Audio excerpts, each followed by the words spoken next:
Finally Mamata ಇರುವ ಊರಿಗೆ ಬಂದಿವಿ. ಈಗ ಅವ್ರ ಮನೆ ತೋರಿಸ್ತೀನಿ. ಆಗೋ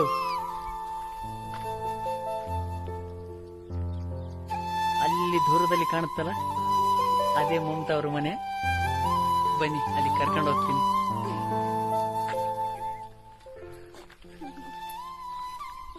ನನ್ನ ಮನೆ ರಂಗಿನ ಅರಮನೆಯಲ್ಲ,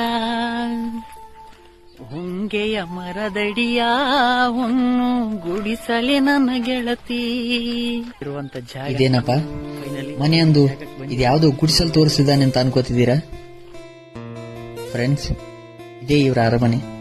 ಇದರಲ್ಲೇ ಈಗ ಇವರು ಜೀವನ ಮಾಡ್ತಿರೋದು. ಊರಲ್ಲಿ ಒಂದು ಮನೆ ಇದೆ, ಆದ್ರೆ ಅದನ್ನ ಬಿಟ್ಟು ಬಂದು ಈಗ ಇವರು ಇದೇ ಗುಡಿಸಲಲ್ಲಿ ಜೀವನ ಮಾಡ್ತಿದ್ದಾರೆ. ಜೀವನಕ್ಕೆ ಅಂತ ಸ್ವಲ್ಪ ಕುರಿಗಳನ್ನ ಮಾಡ್ಕೊಂಡಿದ್ದಾರೆ.